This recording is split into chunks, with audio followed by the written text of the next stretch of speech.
নেমে আসছে ভয়াবহ বিপর্যয়। কয়েক ঘন্টার জন্য পৃথিবীর আড়ালে চলে যাবে শক্তির একমাত্র উৎস সূর্য। ফলে দিনের বেলাতেই অন্ধকারে ছেয়ে যাবে পৃথিবীর বড় একটা অংশ। মূলত আগামী 8ই এপ্রিল বিরল এক সূর্যগ্রহণের সাক্ষী হতে চলেছে বিশ্ব। নাসা জানিয়েছে পূর্ণগ্রাস সূর্যগ্রহণের ফলে সেদিন মেক্সিকো, যুক্তরাষ্ট্র ও কানাডায় সূর্যকে পুরোপুরি ঢেকে ফেলবে চাঁদ। ফলে দিন হবে রাতের মতো অন্ধকারাচ্ছন্ন। যেসব প্রাণী রাতে সক্রিয় থাকে তারা জেগে উঠবে দিনের বেলাতেই। বিশেষ চশমা ছাড়া বাহিরে বের হলে স্থায়ীভাবে ক্ষতিগ্রস্ত হতে পারে দৃষ্টিশক্তি। এমন ঘটনায় নড়েচড়ে বসেছে মার্কিন প্রশাসন। যুক্তরাষ্ট্রের সেই দিনটিতে শত শত স্কুল বন্ধ ঘোষণা করা হয়েছে, জারি করা হয়েছে জরুরি অবস্থা। বাসিন্দাদের প্রয়োজনীয় পণ্য মজুদ রাখার পরামর্শ দিয়েছে স্থানীয় প্রশাসন। যথাসম্ভব বাহিরে বের না হওয়ার জন্য নির্দেশ দেওয়া হয়েছে। এদিন জরুরি চলাচলের সময়ে ব্যবহারের জন্য শিক্ষার্থীদের বিশেষ চশমা দেওয়া হবে, অন্যদেরকেও দেওয়া হবে একই পরামর্শ।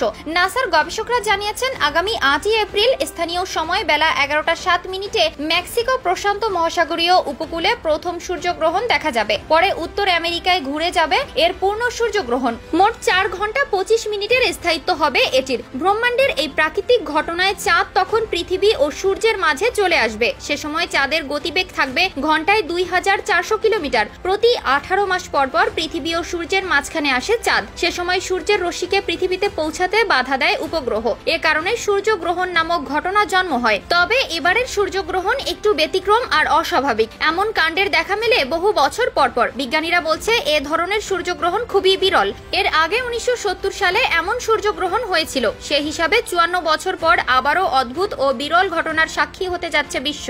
ভবিষ্যতে আবারও এমন জিনিসের দেখা পাওয়া যেতে পারে 2078 সালে। তবে পৃথিবীর সব অঞ্চল থেকে এ পূর্ণগ্রাস সূর্য দেখা যাবে না বলে জানিয়েছেন মার্কিন মহাকাশ গবেষণা সংস্থা নাসা। মেক্সিকো, কানাডা এবং আমেরিকা এবং মেইন অঙ্গরাজ্য থেকে সূর্যগ্রহণ দেখা যাবে। সূর্যগ্রহণটি যে অঞ্চলব্যাপী দৃশ্যমান থাকবে সেখানে প্রায় 4 কোটি মানুষের বসবাস রয়েছে। কেবলমাত্র তারাই এটি উপভোগ করতে পারবেন। পূর্ণ সূর্যগ্রহণের পেছনে রয়েছে দারুণ ব্যাখ্যা। পৃথিবী সূর্যের চারপাশে ঘূর্ণায়মান, অন্যদিকে চাঁদ পৃথিবীর চারদিকে ঘুরছে। চাঁদ যখন পৃথিবী ও সূর্যের মাঝখানে চলে যায় তখন সূর্যের আলো সরাসরি পৃথিবীতে পৌঁছাতে পারে না। সূর্য যখন আংশিকভাবে ঢাকা পড়ে যায় চাঁদের জন্য তখন তাকে বলা হয় আংশিক সূর্যগ্রহণ। অন্যদিকে সূর্য যখন পুরোপুরি চাঁদের পেছনে চলে যায় তখন তাকে বলা হয় পূর্ণগ্রাস সূর্যগ্রহণ। এই অবস্থায় ভোর কিংবা সন্ধ্যার মতো আলো দেখা যায়, তবে আশেপাশের তাপমাত্রা কমে যায়। আগামী 8ই এপ্রিল ঘটতে যাওয়া সূর্যগ্রহণ হবে এ বছরের প্রথম সূর্যগ্রহণ। এছাড়া 2024 সালে আরেকটি সূর্যগ্রহণের সাক্ষী হবে বিশ্ব। দ্বিতীয়টি দেখা মিলতে পারে